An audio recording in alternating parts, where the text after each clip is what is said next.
대장동 의혹과 관련해서 연일 야당의 공격을 받고 있는 이재명 민주당 대선 후보가 중앙선거대책위원회 첫 회의에서 부동산 개혁 의지를 강조했습니다. 이 후보는 위기가 곧 기회라며 가장 좋은 부동산 개혁 환경이 만들어졌다고 말했습니다. 최종 확정 이틀을 앞둔 가운데 국민의힘 대선 후보 선출의 향방을 가를 일반 국민 여론조사가 오늘부터 시작됐습니다. 후보들은 대장동 의혹 관련 특검을 요구하는 등 대여 공세를 강화하며 막판 표심 잡기에 나섰습니다. 고발 사주 의혹을 수사하고 있는 공수처가 오늘 김웅 국민의힘 의원을 소환해서 조사하고 있습니다. 김 의원은 조사에 앞서 고발 사주는 실체가 없는 의혹이라면서 혐의를 부인했습니다. 대장동 개발 특혜 의혹의 핵심 인물인 김만배 씨가 구속영장 심사를 받으러 들어가면서 이재명 당시 성남시장이 최선의 행정을 했고 자신은 그 행정 지침 등을 보고 사업을 진행한 것이라고 주장했습니다. 국내 한 대기업 임원이 집합금지 기간에 불법 유흥업소에 수시로 드나들고 수행기사에게 부당한 사적 지시를 한 사실이 와있던 취재 결과 드러났습니다. 회사 측은 사실관계를 확인해 위반 사항이 있으면 징계 절차를 밟겠다고 하면서도 사적 지시에 대해서는 불가피한 측면이 있다고 해명했습니다. 코로나19 신규 확진자 수가 2,600명을 넘어 하루 새 1,000명 이상 급증했습니다. 수도권 확산세가 두드러지고 백신 접종률이 낮은 10대와 백신 면역 효과가 떨어진 60대 이상 확진자 비율이 늘고 있습니다. 네, 대장동 개발 특혜 의혹의 핵심 인물 가운데 한 명인 천화동인 4호 실소유주 남욱 변호사가 구속 전 피의자 신문을 받기 위해서 조금 전 법원에 출석했는데요. 현장으로 잠시 가보시겠습니다.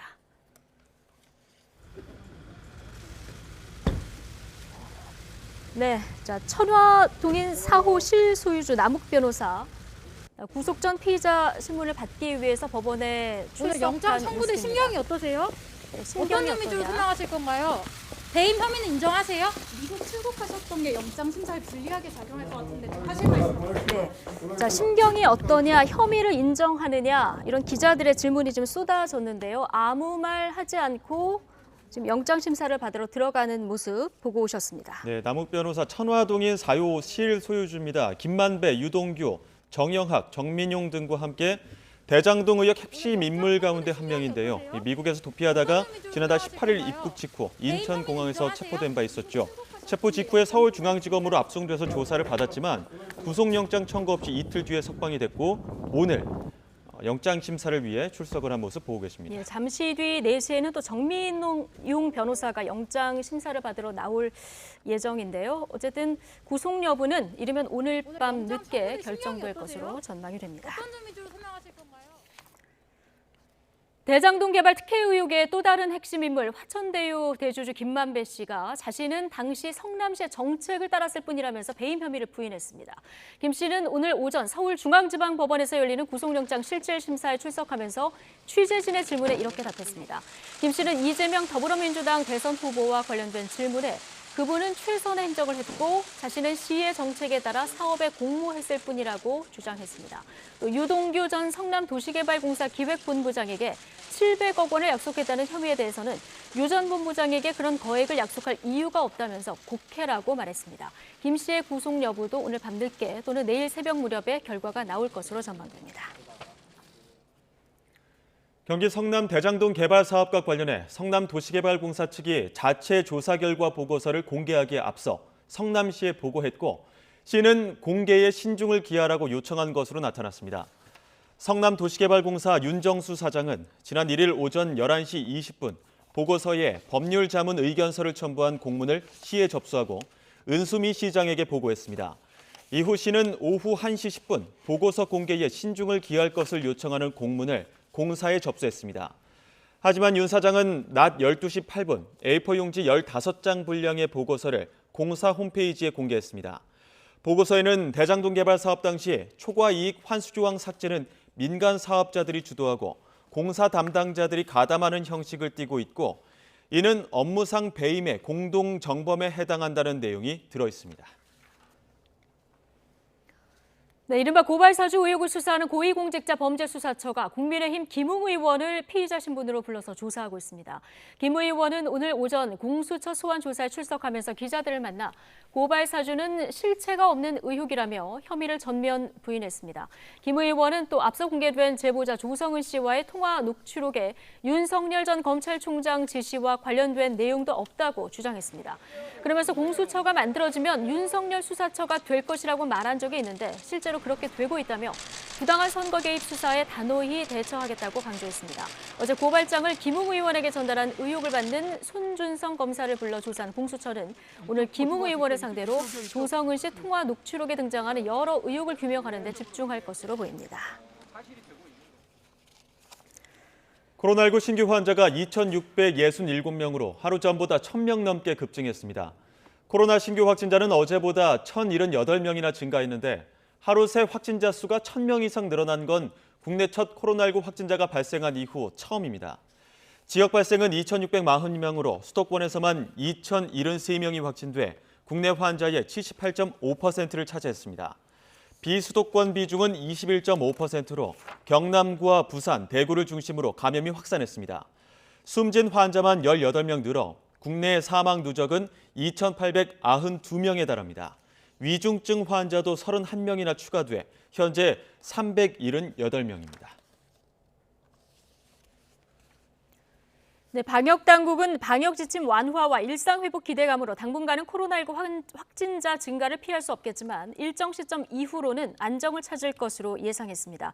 중앙재난안전대책본부는 지난달 28일부터 오늘 0시까지 하루 평균 국내 발생 확진자 수는 2,304명으로 직전주보다 591.4명, 41% 증가했다고 밝혔습니다.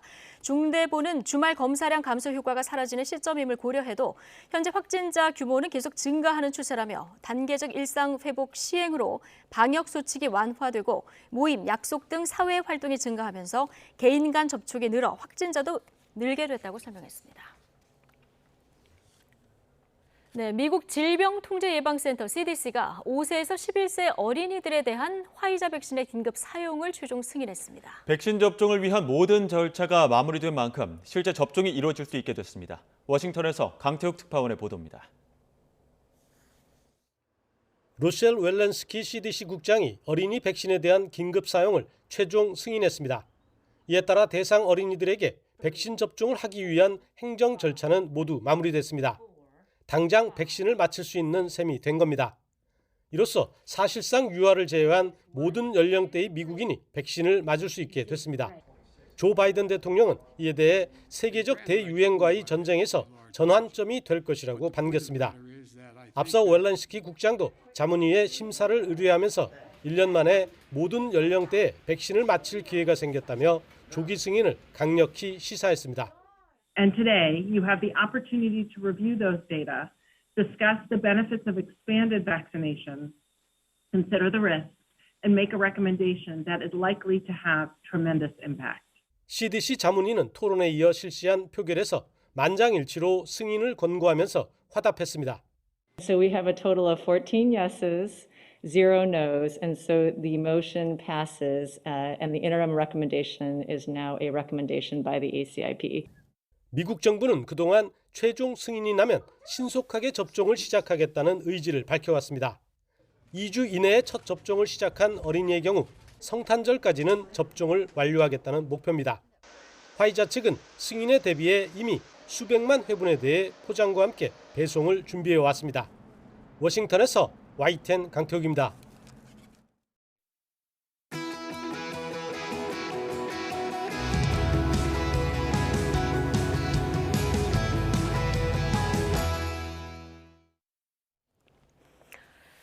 네, 여야 대권 주자에게 제기된 대장동 고발 사주 의혹 수사가 속도를 내고 있습니다.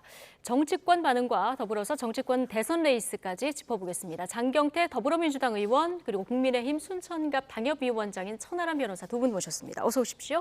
안녕하세요. 예. 자, 고발 사주 의혹 그리고 대장동 의혹 두 가지 먼저 짚어볼 텐데요. 자, 공수처가 고발 사주 의혹 제기 2달여 만에 어제 손준성 검사에 이어서 오늘 김웅 의원을 소환했습니다. 첫 번째 키워드 김웅 의원의 발언으로 뽑아봤습니다. 공수처는 윤석열 수사처. 자, 오늘 공수처에 출석하면서 한 김웅 의원의 발언으로 키워드를 뽑아봤는데요. 자, 김웅 의원, 현직 국회의원으로는 처음으로 공수처에 소환돼서 조사를 받게 된 건데요. 오늘 출석하면서 한 이야기, 그리고 고발 사주 의혹 관련한 여당 이야기까지 듣고 오시겠습니다. 윤석열 씨와의 녹취록에 나오는 저희는 누구인가요? 저희가 만약에 증거가 된다고 하면 우리 원장님이 원하는 날짜가 아니었습니다라고 이야기하는 것은 결정적인 증거가 되겠죠. 그 부분에 대한 수사는 지금 전혀 이루어지지 않고 있습니다. 윤석열 검찰총장을 언급하신 이유는 왜 언급하셨던 건가요? 아니 그 내용을 보시면 알잖아요. 그동안에 그렇게 이야기를 많이 했었는데 그 과정에서 윤석열이 지시를 했다랄지 그 사람과 협의를 했다는 내용은 전혀 없지 않습니까? 고발 사주라는 것은 제가 보기에는 실체가 전혀 없는 겁니다. 덕구라지처럼 수차례 미루고 피하다가 이제야 피의자 조사를 받습니다. 팔짱 낀 우병우 시즌2가 재현되지 않도록 법 앞에 평등한 조사를 촉구합니다. 윤석열 검찰과 미래통합당이 야합해서 선거에 개입했다는 것이 디지털 증거로 명백히 드러나고 있습니다. 네, 지금 의혹 제기 2달 만에 핵심 인물 2사람에 대한 소환 조사가 지금 이루어지고 있는데 조금 전에 김웅 의원 이야기 들어보셨습니다만은 고발 사주에 실체가 없다 이렇게 얘기를 하고 있습니다. 그러면서 조성은 씨 녹취록 속에 저희가 문제가 된다고 하면 조성은 씨의 우리 원장님이 원하는 날짜가 아니다. 이 얘기도 예전에 있지 않았습니까? 자, 이 발언은 오히려 제보 사주의 결정적인 증거다. 이렇게 얘기하고 있는데 김웅 의원의 논리 어떻게 보십니까? 전형적인 법꾸라지의 유형이고요. 사실 유리한 건 기억하시고 불리한 건 기억하지 못하신 부분이 매우 안타깝습니다. 어찌되었건 이 제보 사주란 말이 왜 나왔는지 모르겠는데 어찌되었건 이 검찰에 의해서 선거 개입한 것은 선거법 위반이 아닌 이 선거 방해죄 형법 위반입니다. 그렇기 때문에 엄중한 이 소위 엄중한 책임을 져야 되는 사안이기 때문에 아마 그 부분을 피하기 위해서 저렇게 말씀하시는 것 같고요. 이미 여러 가지 녹취록이나 실제 이 고발장에서도 드러났듯이 예를 들면 저희 초안을 저희가 만들어 보내드릴게요라는 말씀이라든지 아니면 제가 가면 윤석열이 시켜서 고발한 것이다가 나오게 된다든지 예. 아니면 대검, 남부지검 이런 식으로 특정해서 이 소위 고발처를 특정해서 지금 이미 얘기하고 있고 저희가 알아서 하겠습니다라는 등의 표현들이 있기 때문에 이미 사실 검찰에서 받아서 김웅 의원이 실제 이것들을 이 고발로까지 이어지게 하는 이 결정적 단서들이 많이 나와 있습니다. 그렇기 예. 때문에 아마 공수처도 좀 더 빠르게 수사했으면 좋았겠지만 여러 가지 김웅 의원실 압수수색 과정에서도 방해한다든지 여러 가지 이 국민의힘이 방해한 정황들이 있기 때문에 이 부분 또한 함께 포함해서 수사가 이루어질 가능성이 높다고 봅니다. 예, 고발 사주에 실체가 없다 이렇게 얘기하지만 이제 중요한 부분에서는 기억이 잘 안 난다. 김웅 의원 해명이 이렇게 일관되게 지금 지속되고 있는 상황인데 여당에서는 이게 디지털 증거로 다 지금 거짓말이 드러나고 있다 이런 시각이거든요. 어떻게 보십니까? 네, 우선 저도 김웅 의원이 기억이 안 난다라고 하는 얘기는 일정 네. 부분 저도 무책임하다고 생각하고요. 그리고 방금 제보 사주 논란도 얘기가 나왔습니다만은. 예. 김웅 의원이 할 얘기는 아니라고 생각합니다. 그러니까 물론 현직 국정원장이 어떤 그 현실 정치에 어떤 식으로라도 개입한다고 하는 거는 굉장히 중대한 사안이고 국정원법 위반이 될 수 있는 문제죠. 중요한 사안인데 요즘 매사라고까지는 그렇습니다만은 중요한 부분에 대해서 너무 기억이 안 난다라고 하고 있는 김웅 의원께서 하실 얘기는 아니지 않나라는 부분에는 저도 동감을 하고요. 다만 지금 디지털 증거가 많이 나왔다라고 하지만 실제 우리 국민들께서 많이 관심을 가지시는 윤석열 총장이 개입했느냐에 대해서는 전혀 어떠한 증거도 나오고 있지 않고요. 또 김웅 의원이 내가 가면 윤석열 총장이 오게 되니까라고 하는 것은 괜한 오해를 피하려고 한다. 그러니까 어떤 실체가 없음에도 불구하고 괜히 내가 가서 불필요한 오해를 살 수 있다라고 해석이 충분히 가능하기 때문에 마치 모든 것들이 디지털 증거에 의해서 확보됐다라고 하는 말도 사실은 맞지 않는다 그렇게 봅니다. 예, 지금 수사 핵심은 고발장 작성자 그리고 어떻게 전달됐느냐 이 경로를 밝히는 일일 텐데, 자 손준성 검사는 내가 작성한 적도 없고 전달한 적도 없다. 다만 내가 고소고발장 같은 걸 많이 SNS로 봤는데 이 반송 과정에서 생긴 일이다 이렇게 주장을 하고 있거든요. 아마 텔레그램 모두들 다 이용하실 텐데요. 반송이라는 기능을 저도 사실 이번에 처음 알았습니다. 뭐 대부분 사용하지 않는 기능이기도 하고요. 또 본인이 어찌되었건 검찰이 작성한 것 혹은 검찰이 누군가로부터 작성한 것들을 이 특정 정당의 선거에 개입하는 여지, 반송을 통해서라도 그 기능을 통해서라도 이 선거에 개입한 것이기 때문에 이 부분은 뭐 어찌됐건 본인이 아마 작성을 하지 않았다는 것을 증명하기 위해서 그 어찌됐건 여러 가지 이 검토한 끝에 고민한 끝에 반송이라는 이 어떤 기능을 선택하신 것 같고요. 어찌됐건 선거는 이 개입한 것이 맞기 때문에 이 부분은 저는 아마 이 여러 가지 반송을 했다면 받은 것도 아마 있을 텐데 여러 가지 수사 과정에서 본인이 떳떳하고 당당하다면 포렌식에 응해서 아마 그 부분은 뭐 소명하시면 될 것 같습니다. 손준성 보냄이 왜 남아있을까? 이 부분 여전히 좀 의혹의 시선이 있습니다만은 그런데 지난번 손준성 검사 구속영장에 보면은 여전히 이 성명 불상자 이렇게 기재가 돼 있지 않습니까? 네, 그렇습니다. 지금 작성자와 전달자 모두 아직 미궁에 빠져 있는 부분들이 많이 있고요. 공수처에서 지난번에 그 구속영장을 청구하면서도 그런 부분 밝혀내지 못했고 또 어제 손준성 검사의 어떤 소환 조사가 있었지만 보도를 통해서 확인되는 바로는 거기서 뭔가 어떤 실체가 더 구체적으로 나오지는 않았던 것 같습니다. 그러다 보면 이 부분에서 지금 공수처가 과연 어떤 작성자와 전달자를 규명해낼 수 있을 것인가 회의감이 조금 더 깊어지고 있는 그런 상황입니다. 자, 변호사시니까요. 이럴 경우에 김웅 의원 오늘 조사를 받았고 어제 손준성 검사 조사를 받았는데 두 사람을 같이 불러놓고 조사할 가능성도 있습니까? 네, 대질신문도 필요하면 해야 되겠죠. 그런데 지금 사실은 뭐 김웅 의원이 국민의힘 소속이긴 합니다만은 뭐 여러 가지로 기억이 안 난다라고 하고 있는 상황이고 손준성 검사도 뭐 그렇게까지 수사에 뭐 아주 협조적이지 않은 상황에서 대질신문을 한다고 하더라도 뭐 새로운 게 과연 나올까? 뭐 저는 그럴 가능성은 별로 크지 않다 이렇게 보고 있습니다. 어쨌든 지금 조성은 씨와의 통화에서 나온 저희가 누군지.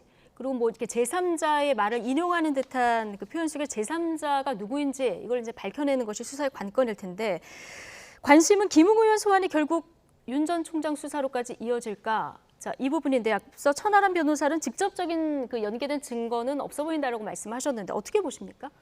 일단 녹취를 통해서 본인이 이미 입증을 하고 있다고 보고요. 그러니까 이 손준성 검사를 통해서 김웅 의원이 이 파일을 전달받았고 또 이 파일이 실제 고발로까지 국민의힘에 의해서 이 고발로까지 이어지고 있는 것은 이 명확한 팩트입니다. 그리고 이 녹취록 속에서도 저희가 초안을 만들겠다, 혹은 뭐 저희가 알아서 작성하겠다, 혹은 저희가 알아서 전화해 놓겠다 등의 이미 어떤 이 선거 과정에서 또 김웅 후보 측과 검찰, 당시 김웅 후보와 이 소위 이 검찰과의 이 커넥션 등이 드러나고 있기 때문에 본인이 스스로 이 뱉은 말에 대해서 아니라고 부인한다면 그럼 어떻게 이 수사가 진행되겠습니까? 그렇기 때문에 저는 아마 이 여러 가지 손준성 검사가 그 당시 수사정보정책관이라고 하는 검찰총장의 국정원장격이죠.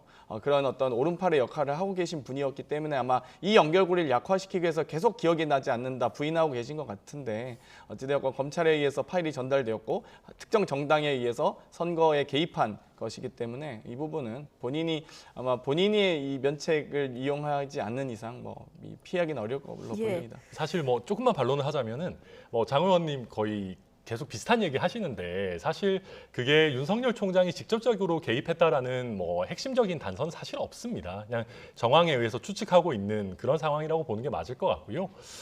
그리고 그렇다라고 하면 사실은 유동규와 이재명 지사의 관계 얘기가 안 나올 수가 없거든요. 특히나 유동규와 이재명 지사의 관계는 직무상으로도 실제 이재명 지사가 결재를 해야 되는 그런 관계임에도 불구하고 여기에 대해서는 이재명 지사의 관여가 없었을 것이다라고 방어를 하면서 손준성 검사가 하는 모든 일은 윤석열 후보의 어떤 뜻에 따른 것이다라고 얘기하는 거는 서로 어떻게 보면 앞뒤가 안 맞는 주장이 아닌가 저는 그렇게 보입니다. 일단은 성남시장과 도시공사 본부장은 법인이 일단 다르잖아요. 근데 예를 들면 대검과 뭐 예를 들면 제가 손준성 검사 근무처가 남부지검이거나 중앙지검이었다면 제가 그 말씀에 동의할 수 있는데 아니 대검 수사정보정책관과 검찰총장은 바로 뗄래야 뗄 수 없는 관계 아닙니까? 그걸 어떻게 성남도시공사와 성남시장과의 연결고리로 빗대서 말씀 말씀하시는지 그건 좀 상관관계가 너무 멀다라고 말씀드릴 수 있겠네요. 단순한 산하기관 직원이 아니었기 때문에 드리는 말씀입니다. 아니 그렇게 따지면 손준성 검사는 바로 오른팔이라는 걸 스스로 인정하시는 거죠, 그러면? 아니, 뭐 수사정보정책관의 역할 자체가 모르겠습니다만은. 검찰총장의 네. 오른팔 아닙니까? 그 여튼 어쨌거나 제가 말씀드리는 것도 추미애 전 후보가 얘기하듯이 디지털 증거에 의해서 예를 들어서 윤석열 후보의 관여가 밝혀지거나 한 바는 사실은 없습니다. 네. 저도 그렇게 말씀은 드리진 않지만 어찌되었건 수사정보정책관이 그만큼 중요한 직책이고 검찰총장에게 직보하는 라인이기 때문에 실제 이 여러 가지 고발 사주에 대해서 기획을 하셨는지 혹은 최소한 지휘를 하셨는지 아니면 정말 최소한 인지라도 하고 계셨다면 손준성 검사 이렇게 움직이네? 이런 고발에 대해서 고발장에 대해서 여러 가지 이 법원과 검찰밖에 볼 수 없는 실명이 들어간 판결문을 실제 이 특정 정당에 전달하네라고 인지하고 계셨다면 그것 또한 선거 개입에 분명히 중요한 공범이라고 봅니다. 네, 근데 인지 여부는 밝혀진 바가 없다. 그걸 제가 말씀드리는 겁니다. 여기까지. 네. 예. 두 대선 주자에 대한 아주 묵직한 의혹들이 지금 제기되는 상황에서 좀 들어보면 여야에서 대응 논리가 좀 거의 좀 비슷한 것 같다 이런 생각은 들고요. 지금 대장동 얘기를 해주셨으니까요. 또 다른 대선의 뇌관 대장동 관련 얘기 좀 해보겠습니다. 대장동 특혜비리 의혹 수사도 좀 속도를 내고 있는데요. 오늘 두 번째 키워드 먼저 보실까요? 네, 김만배 다시 구속 갈림길. 자, 천화동인 4호 소유주 남욱 변호사 영장 심사 받으러 가는 모습 조금 전에 저희가 이제 보여드리기도 했는데, 자, 화천대유 대주주 김만배 씨뿐 아니라 천화동인 4호 실소유주 남욱 변호사 그리고 정민용 전 성남도시개발공사 전략사업실장 이 핵심 인물 3인방에 대한 구속 여부가 오늘 저녁이나 내일 새벽 사이에 결론이 날 것 같습니다. 자, 오늘 오전에 영장 실질 심사에 출석하는 김만배 씨 발언과 정치권 반응까지 같이 듣고 오시겠습니다. 배임 관련해서 이재명 후보 지침 따랐을 뿐이라는 입장 어떻게 생각하시나요? 이제 그분은 뭐 최선의 행정을 하신 거고 저희는 그분의 그 어떤 행정 지침이나 이런 걸 보고 한 거기 때문에 그분은 그분 나름대로 최선을 다하신 거고 행정은 저희는 이제 시가 내놓은 정책에 따라서 공모에 진행한 것이라고 생각합니다. 유동규 전 본부장이 받아야 할 돈이 있다고 했는데 그 돈이 혹시 700억인지 그렇게 뭐 많이 줄 이유도 없고 그렇게 큰 이 액수가 큰 부분을 이렇게 약속할 이유도 없습니다. 그러니까 그런 건 다 곡해고 오해입니다. 이재명 후보의 지지율이 계속 고전을 면치 못하는 것은 이런 검증되지 않은 내용들에 대해 가지고 국민들이 계속 의구심을 쏟아내고 있기 때문이다 이렇게 봅니다. 모 여론조사에서는 특검을 요구하는 국민들의 목소리가 거의 80% 가깝게 이렇게 측정됐는데 그렇다고 한다면은 이것은 여당의 문제도 아니오 야당의 문제도 아니오 온 국민이 말 그대로 진상 규명을 바라고 있는 상황이다 이렇게 말씀드릴 수 있을 것 같습니다. 그렇다고 해서 저희가 진짜 감이 떨어질 때까지 입만 벌리고 있을 수는 없습니다.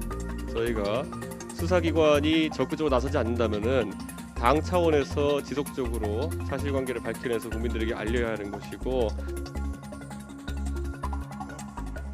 자, 김만배 씨 지난번에 구속영장 한 차례 기각이 됐고 오늘 두 번째인데 검찰 수사가 얼마나 이제 보강됐는지는 모르겠습니다.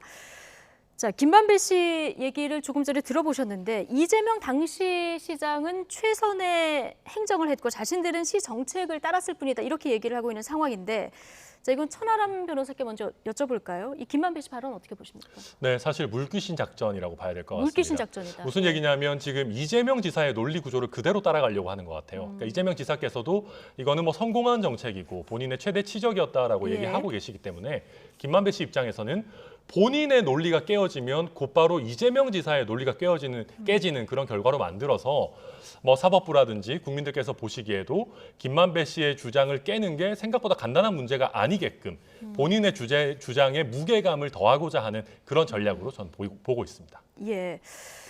지금 아까 이준석 대표 얘기 들어보셨지만 감 떨어질 때까지 입만 벌릴 수 없다. 특검하자 이 얘기를 했고요. 대선 주자들도 이런 주장 지금 하고 있거든요. 그 여론도 특검 하자 쪽에 좀 높은 여론들이 꽤 나오고 있는데 어떻게 보십니까? 뭐 일단 저는 뭐 필요하다면 특검할 수 있다고 봅니다. 예. 다만 먼저 이분들이 여러 가지 김만배 씨나 뭐 남욱 변호사 등이 증거인멸이 할 가능성이나 도주의 우려가 있기 때문에 특검을 하기 위해서는 최소 한 달이 소요가 됩니다. 최소 그렇기 때문에 여러 가지 뭐 특검법도 통과돼야 되고요. 뭐 대한변협에서 또 추천받아 대통령이 지명하고 또 특검 사무실과 수사팀을 구성하기까지 많은 시간이 걸리기 때문에 좀 빠른 수사를 위해서는 저는 검찰과 경찰이 먼저 수사하는 건 괜찮았다고 보고요. 또 나중에 특검이 또 설치가 되더라도 그 수사 과정과 기록을 이첩받아서 진행하면 되기 때문에 저는 네. 일단은 발빠르게 검찰이 이 수사를 하는 건 맞다고 봅니다. 다만 이 과정에서 여러 가지 만약에 이 당시 2014년, 15년 많은 국민들께서 기억하실 텐데요. 이 분양가 상한제도 박근혜 정권이 이 소위 폐지합니다. 2019년에 다시 부활하긴 하지만 여러 가지 그 당시 위축되어 있던 이 부동산 시장 그리고 빚내서 집사라고 하는 이 과정들 여러 가지 이 택지 개발 과정에서 성남시가 할 수 있는 최선의 노력을 했다라는 취지에서 아마 김만배 씨는 얘기했던 것 같고요.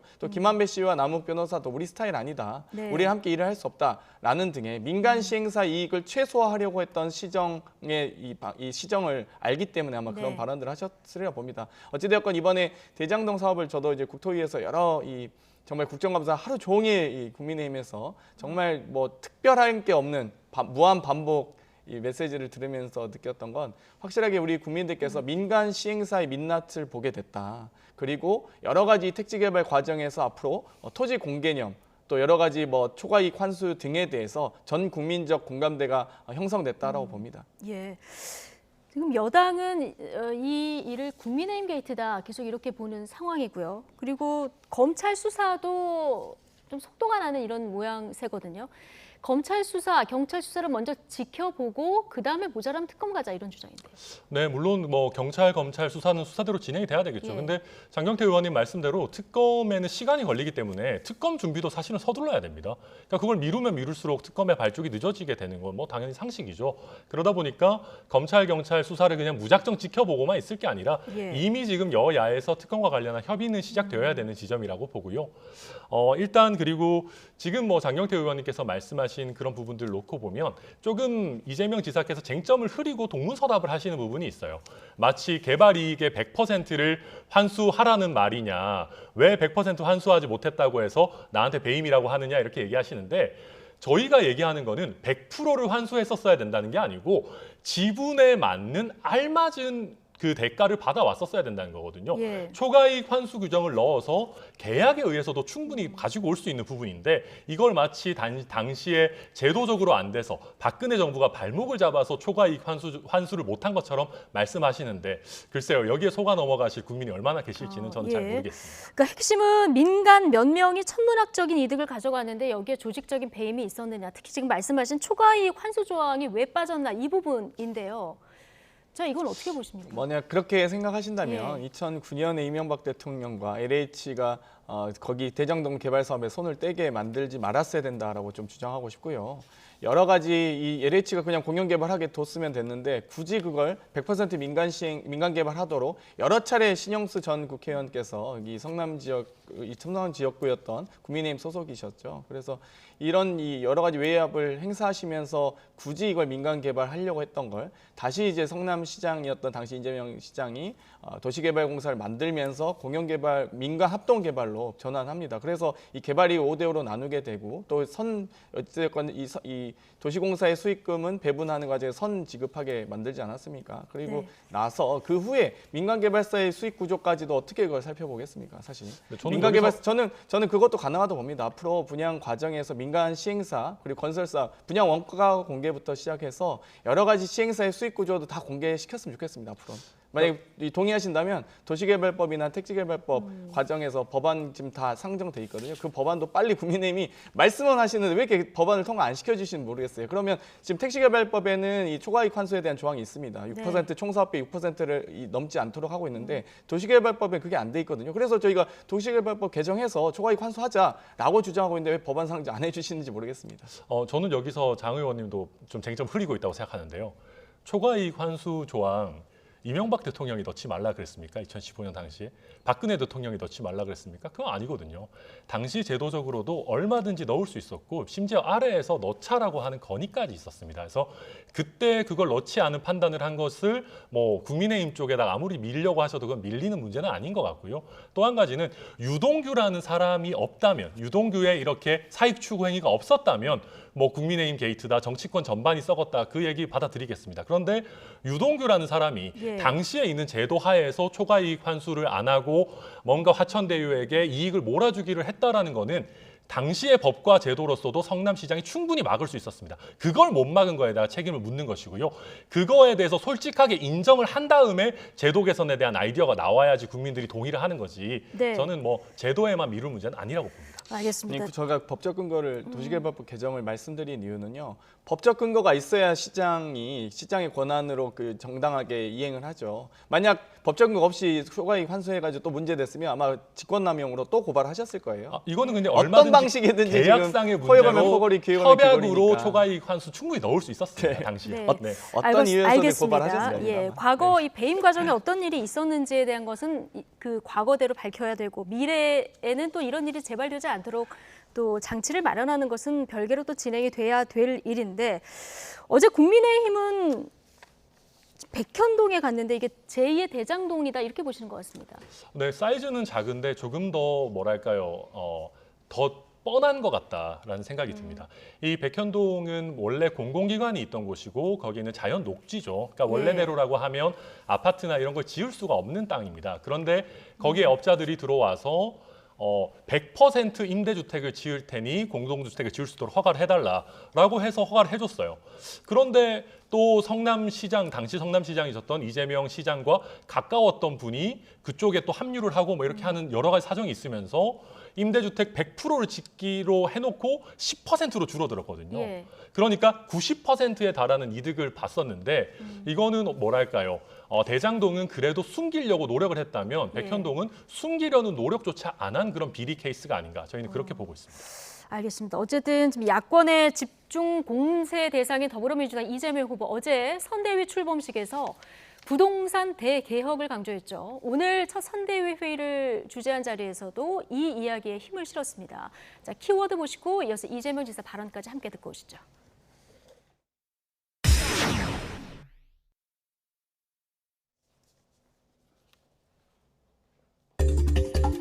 왜 공공개발을 100% 하지 않았느냐라고 억지 주장에다가 적반하장식 공세를 일삼고했습니다. 위기는 기회라고 했습니다. 저들이 좀 부당한 주장을 하고 부당한 공격을 할 때가 바로 우리가 반격할 기회입니다. 저는 가장 좋은 부동산 대개혁 환경이 대개혁할 수 있는 환경이 만들어졌다고 생각합니다. 보수 언론도 또 부패한 정치 세력들도 이제는 개발 이익을 공공으로 환수하는 것에 대해서 결코 반대할 수 없을 겁니다. 자, 어제 선대위 출범식에서도 부동산 대개혁에 힘을 실었고 오늘 또 같은 발언을 했는데 앞서 이제 장경태 의원님이 얘기하셨으니까 도시개발법 요즘 개정하자 얘기를 하셨고요. 개발이익 환수제 적극 추진하겠다 얘기를 계속 강조하고 있지 않습니까? 네. 국민의힘 어떻게 보십니까? 네, 정당한 계획이라면은 뭐 저희도 적극적으로 뭐 검토를 해야 되겠죠. 그런데 이 개발 이익을 100% 환수를 한다 그러면 사실은 민간 기업이 들어가서 일을 할 리가 없습니다. 그러니까 적정한 개발 이익을 어떤 식으로 보장을 해주고 너무 말도 안 되는 대장동과 같은 터무니없는 이익을 보는 것을 막는 그런 제도적인 장치를 잘 짜야 될 것 같고요. 또 한 가지 제가 강조하고 싶은 것은 애초에 개발 이익이 별로 안 나오는 형태로 가야 된다. 무슨 얘기냐면 지금 개발 이익이 나오는 것은 원주민들의 땅을 굉장히 싸게 수용을 해서 이걸 비싸게 팔기 때문에 이런 개발 이익들이 과도하게 나오는 거거든요. 그러니까 원주민들의 땅을 수용하는 것부터 좀 신중해질 필요가 있고 또 수용을 할 때도 정당한 대가를 줘서 너무 과도한 개발 이익 자체가 애초에 발생하지 않는 그런 제도를 잘 짤 필요가 있다. 저는 그렇게 봅니다. 어쨌든 대장동 의혹 관련해서 부동산 개혁 행보로 이재명 후보가 적극적인 행보를 지금 보이고 있는 상황인데 자, 이걸로 지금 이재명 후보가 지지율이 좀 박스권에 갇혀 있다 이런 얘기도 있는데 중도 표심을 좀 끌어올 수 있을지 부동산 문제는 굉장히 국민들이 민감하게 받아들이는 문제니까요. 관심인데 오늘 발표된 정권 교체 관련 여론조사 결과가 있는데요. 한길 리서치 조사인데 정권 교체 여론이 여전히 58.2%. 자, 민주당의 정권 재창출 여론보다 좀 넘거든요. 여전히 이재명 지사가 좀 넘어야 할 과제가 아닌가 싶은데 어떻게 보십니까? 아마도 저는 이런 여러 가지 문재인 정부에 발했던 여러 가지 촛불 민심 등이 좀 기대에 못 미쳤다라고 판단하시는 것 같습니다. 어찌되었건 이것보다 더 강력한 개혁 그리고 더 강한 또 민생 과제들을 해결하기를 바라는 마음들이 또 투영되셨으리라 보고요. 네. 여러 가지 이 정권 창출 과정에서 이 대선 레이스는 아직 본격적으로 시작하지는 않았기 때문에 아마 국민의힘의 또 이 후보 선출 과정을 지켜본 국민들께서 두 후보 중에 혹은 다른 또 여러 후보 중에 어떤 후보가 가장 민생과 개혁에 앞장설지를 아마 판단하시리라 봅니다. 그래서 지금까지 나왔던 여론조사와 별개로 아마 본격적 레이스가 시작되면 또 아마 좀 이 표심이 좀 움직일 거라고 봅니다. 예. 어제 출범식에서 이재명 후보가 문재인 대통령이 선물했던 넥타이를 착용을 하면서 박정희 대통령도 또 언급을 했거든요. 자, 이게 친문과 중도 확장을 둘 다 염두에 둔 행보가 아니냐 이런 분석들도 나오는데 당장 이준석 대표가 차베스냐 이렇게 좀 비판을 했어요. 네, 아마 이재명 후보 입장에서는 굉장히 머리가 아프실 겁니다. 이게 그 정권 교체 여론이 높기 때문에 차별화는 해야 되는데, 근데 차별화를 하기에는 문재인 대통령의 인기가 너무 높으시단 말이에요. 그러다 보니까 이게 두 마리 토끼를 잡으시려고 하다 보니까 좀 어디로 가야 될지 조금 고민을 많이 하고 계신다라고 보이고요. 박정희 대통령을 언급하신 거는 그 이재명 후보께서 굉장히 국가가 성장을 위해서 많은 투자를 하겠다. 약간 국가주도 성장을 말씀하신 것 같은데, 근데 저희가 박정희 대통령 저희 당과도 연관이 있습니다만은 이게 그때 당시에는 유효한 성장 방식이었는지 모르겠으나 21세기의 대한민국에 박정희식의 국가주도 성장을 하겠다는 거는 좀 시대착오적인 생각이 아닌가. 그리고 오히려 결국 복지 포퓰리즘으로 흘러갈 위험성이 더 큰 얘기가 아니신가 그렇게 걱정을 보고 있습니다. 일단 에너지 고속도로를 깔겠다. 자, 이렇게 얘기를 한 건데 이재명 정부를 어제 7번 언급을 하셨거든요. 뭔가 좀 현 정부와 차별화도 두긴 둬야 되는데 말씀하신 대로 대통령 지지율이 지금 임기 마지막이지만 상당히 높습니다. 어떻게 보십니까? 이재명 지사 대통령 지지율 입장에서 이것도 좀 높다는 고민일 건 것 국정 운영이 어찌되건 제대로 되고 있다라는 의미이고요. 사실 박근혜 대통령 당시 메르스 사태 또한 정말 그 메르스 많은 국가들이 다 해결하면서 여러 가지 이 방역 조치를 잘 했음에도 불구하고 그걸 다 무너뜨리지 않았습니까? 국민에게 비밀로 하셨고요. 여러 가지 그런 부분이 있다고 생각하기 때문에 여러 가지 대통령의 현재 지지율과 더불어 앞으로 이제 더 나은 이 대한민국을 만들기 위한 여러 가지 공약들이 발표되면서 차근차근 저는 그 부분이 함께 이 콜라보를 이룰 거라고 보고요. 방금 박정희 대통령을 언급했다고 해서 마치 그걸 가지고 저희가 마치 그런 통치를 하겠다 혹은 정치를 하겠다라고 이야기하시는데 그렇게 따지면 전두환 씨를 찬양했던 정말 그 발언은 어떻게 된 건지 먼저 해명을 하셔야 저희 발언에 대한 비판이 가능하시지 않을까 이런 생각이 듭니다. 자, 이제 남은 시간 동안 국민의힘 경선 얘기 짧게 해볼 텐데요. 지금 경선 레이스 한창 진행 중인데 저희가 준비한 마지막 주제 키워드로 먼저 만나보시죠. 막판 표심 모으기. 자, 오늘부터는 당원 ARS 전화 투표도 진행되고 있고요. 일반 국민들을 상대로 한 여론조사도 진행되고 있는 거죠? 네, 그렇습니다. 지금 이제 원래 저희가 당원들을 대상으로 모바일 투표를 먼저 하고요. 예. 네, 모바일 투표를 잘 못하시는 당원분들을 위해서 어제와 오늘 이제 전화를 드려서 ARS로 투표를 하실 수 있도록 하고 있는데요. 그러다 보니까 오늘하고 내일이죠? 네, 오늘과 내일입니다. 그러다 보니까 이제 당원분들께서 적극적으로 참여해주고 계셔서 지금 투표율이 당원 투표율이 얼마나 됩니까? 네, 정오 기준으로 발표가 됐는데 58%를 넘겼다고 하니까요. 대략 한 60% 정도 네, 지금 거의 60% 될 것 같고 최종적으로는 한 65% 정도에 육박하지 않을까. 굉장히 높게 끝날 것 같다 보고 있습니다. 자, 이렇게 당원들의 마음을 묻는 게 있고 일반 국민 여론조사도 또 진행돼서 정말 어떤 여론조사 전문가는 깻잎 한 장 차이다 이렇게 분석을 하시는 분들도 있더라고요. 민주당에서 볼 때는 어떻게 지금 전망하고 계십니까?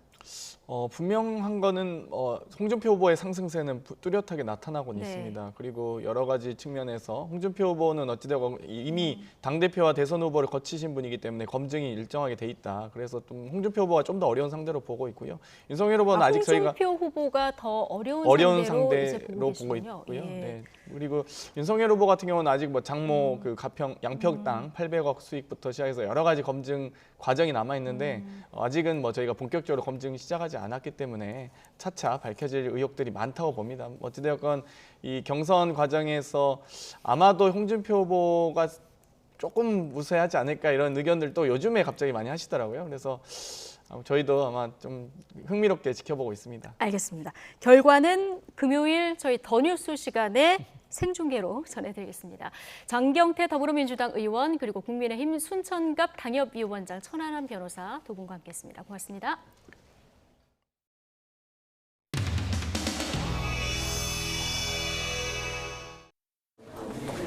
많이 바뀐 겁니다. 예. 우리가 이제 모바일 투표를 첫날인데 예. 서버가 터지셨다고. 예. 어느 때보다 열기가 있고 또 그리고 관심 많은 경선이었다 이렇게 자평하고 무엇보다도 아까 제가 모두만을 말한 것처럼 마지막으로는 안철수 후보가 지금 출마 선언을 하고 있는데 예. 좀 어떻게 보시고 야권의 표가 불선될 수 있다는 위험에 대한 지적도 나오고 어떻게? 야권의 표가 불선될 수 있다는 위험에 대한 지적도 나오고 어떻게? 무운을 빕니다. 무운을 빕니다. 예.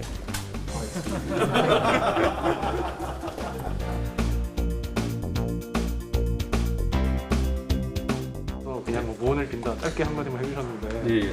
뭐 어떤 뜻으로 하신 말씀이시죠? 저는 뭐 공직선거에 출마하겠다는 의지를 밝히신 모든 분들은 항상 응원을 합니다.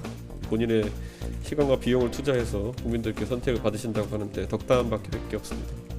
단일화 논의에 대해서 안철수 대표한테 제안하실 의향이 있으신가요? 뭐 저희는 합당에 대해서도 저희가 사실상 당명 빼놓고는 모든 것을 받아들인다는 제안을 했었고 뭐 심지어 그 합당도 원래 안철수 대표가 먼저 제안했던 것이기 때문에 저는 어떤 제안을 해야 될지도 모르겠습니다. 이제는 당긴다고 당겨지는 분도 아니고 밀친다고 밀쳐내지는 분도 아니고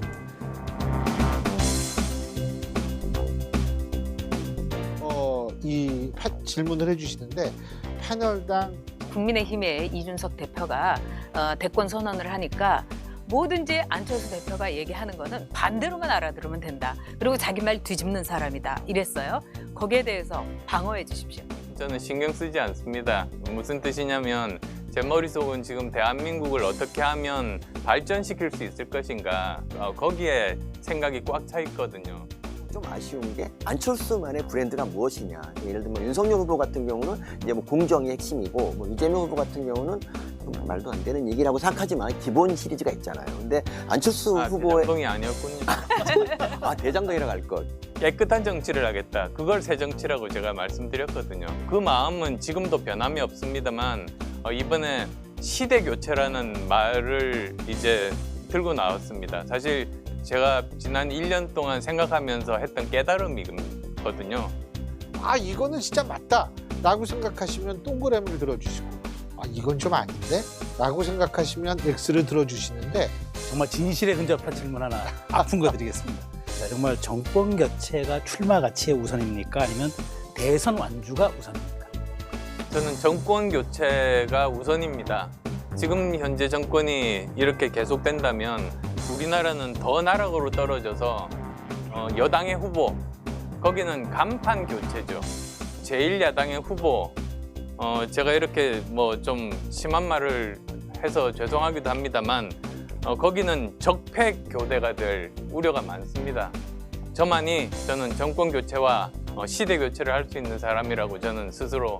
그러니까 그 완주하시겠다는 의지도 함께 표명하셨네요. 네, 그렇습니다. 하나씩만. 당선이 목적입니다. 그럼 이제 한번 볼까요? 동의한다. 상수백 쓰네요. 동의가 아까보다 근데 X가 좀 많아졌어요.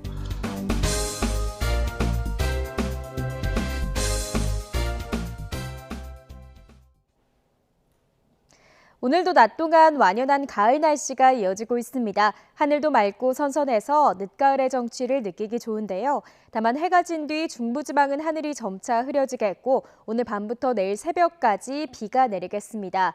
비의 양은 5mm 안팎으로 많지는 않겠지만 벼락과 돌풍을 동반해 요란하게 내리겠습니다. 내일 낮부터는 전국이 대체로 맑은 하늘을 회복하겠습니다. 다만 오늘 밤부터 중국발 스모그가 유입돼 내일 중서부 지방을 중심으로 공기가 탁해지겠습니다. 내일 아침 기온 오늘보다 1에서 2도가량 높겠습니다. 내일 서울 아침 기온 9도, 광주는 8도가 예상되고요. 낮 기온도 예년 기온을 웃돌며 선선하겠습니다. 내일 낮 기온 서울 18도, 대전 20도, 부산은 21도가 예상됩니다. 지금까지 날씨 정보였습니다. 네, 수요일 더 뉴스 마치겠습니다. 잠시 뒤 뉴스큐가 이어집니다. 시청해주신 여러분 고맙습니다.